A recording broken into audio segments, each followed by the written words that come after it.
Luc chapitre 13. En ce même temps, quelques personnes qui se trouvaient là racontaient à Jésus ce qui était arrivé à des Galiléens dont Pilate avait mêlé le sang avec celui de leur sacrifice. Il leur répondit, « Croyez-vous que ces Galiléens fussent de plus grands pécheurs que tous les autres Galiléens, parce qu'ils ont souffert de la sorte? Non, je vous le dis. Mais si vous ne vous repentez, vous périrez tous également. Ou bien, ces 18 personnes sur qui est tombée la tour de Siloé et qu'elle a tué, croyez-vous qu'elles fussent plus coupables que tous les autres habitants de Jérusalem? Non, je vous le dis. Mais si vous ne vous repentez, vous périrez tous également. Il dit aussi cette parabole, un homme avait un figuier planté dans sa vigne. Il vint pour y chercher du fruit, et il n'en trouva point. Alors il dit au vigneron, voilà 3 ans que je viens chercher du fruit à ce figuier, et je n'en trouve point. Coupe-le, pourquoi occupe-t-il la terre inutilement? Le vigneron lui répondit, Seigneur, laisse-le encore cette année, je creuserai tout autour, et j'y mettrai du fumier. Peut-être à l'avenir donnera-t-il du fruit, sinon, tu le couperas. Jésus enseignait dans une des synagogues, le jour du sabbat. Et voici, il y avait là une femme possédée d'un esprit qui la rendait infirme depuis 18 ans, elle était courbée, et ne pouvait pas du tout se redresser. Lorsqu'il la vit, Jésus lui adressa la parole, et lui dit, Femme, tu es délivrée de ton infirmité. Et il lui imposa les mains. À l'instant elle se redressa, et glorifia Dieu. Mais le chef de la synagogue, indigné de ce que Jésus avait opéré cette guérison un jour de sabbat, dit à la foule, il y a 6 jours pour travailler, venez donc vous faire guérir ces jours-là, et non pas le jour du sabbat. Hypocrite!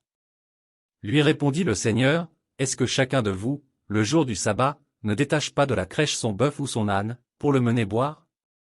Et cette femme, qui est une fille d'Abraham, et que Satan tenait liée depuis 18 ans, ne fallait-il pas la délivrer de cette chaîne le jour du sabbat? Tandis qu'il parlait ainsi, tous ses adversaires étaient confus, et la foule se réjouissait de toutes les choses glorieuses qu'il faisait. Il dit encore, à quoi le royaume de Dieu est-il semblable, et à quoi le comparerai-je?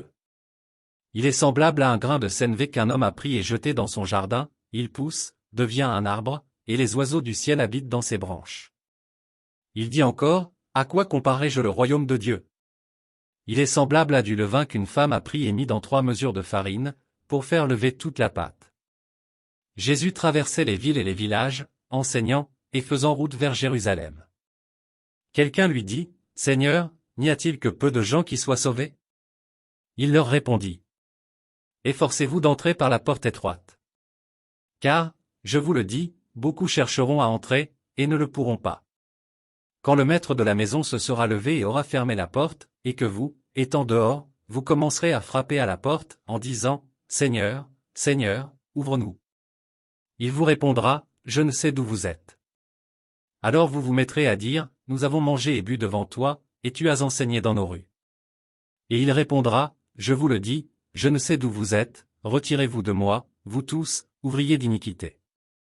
C'est là qu'il y aura des pleurs et des grincements de dents, quand vous verrez Abraham, Isaac et Jacob, et tous les prophètes, dans le royaume de Dieu, et que vous serez jetés dehors. Il en viendra de l'Orient et de l'Occident, du Nord et du Midi, et ils se mettront à table dans le royaume de Dieu. Et voici, il y en a des derniers qui seront les premiers, et des premiers qui seront les derniers. Ce même jour, quelques pharisiens vinrent lui dire, va-t'en, pars d'ici, car Hérode veut te tuer. Il leur répondit, allez, et dites à ce renard, voici, je chasse les démons et je fais des guérisons aujourd'hui et demain, et le 3e jour j'aurai fini. Mais il faut que je marche aujourd'hui, demain, et le jour suivant, car il ne convient pas qu'un prophète périsse hors de Jérusalem.